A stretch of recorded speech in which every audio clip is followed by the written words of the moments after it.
Okay, biasanya kalau kita selalu buat, first thing first, before we design apa pun, we have to prioritize dulu, especially on small spaces. Small spaces ni, kita akan bincang klien, kata, what is your priority? Katakan kalau diorang berdua saja, kita akan tanya dia, okay, what do you plan to do in your house?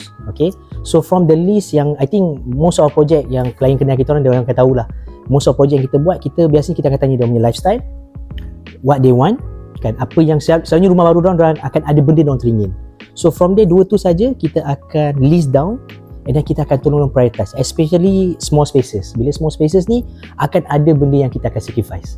So from priority tu, then baru kita akan start to buat dia punya planning, and then we talk about the concept itself lah. And konsep pun penting juga.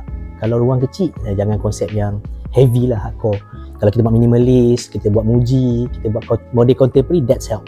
Kalau you go with English semua tu, it doesn't. Macam itulah biasanya. Kak lah, kalau kata bajet kecil, contohlah kalau kita ambil rumah satu tingkat lah contoh kan. Kalau kata bajet kecil, jangan buat semua. Basic dia dulu, you focus space by space. So nanti bila bajet kecil, biasanya mesti by phases. So kita buat mungkin phase 1, kita buat ruang tamu dulu. Sebab tempat tu tempat yang orang sudah datang, kita selalu lepak dengan family ke apa. So focus by spaces. Okay, bila kita fokus satu space ruang tamu, contoh ada bajet lah. Bila ada bajet, kita fokus ruang tamu tu, then kita pegang satu konsep, dan kita gerak according to the concept.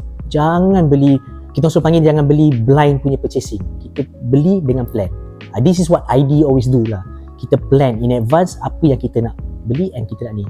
According to budget lah.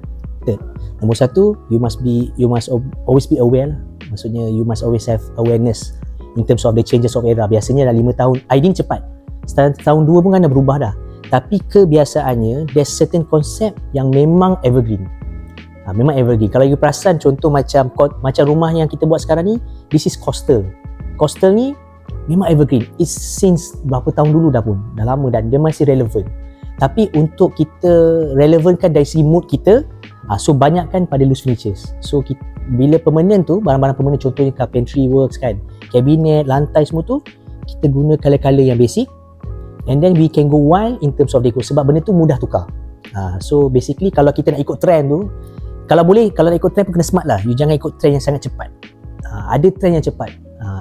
Trend basic macam I sebut tadi lah, macam coastal, kalau modern contemporary, di semua ni konsep yang everlasting, then you just play around with the loose features je. Tukar mood lah.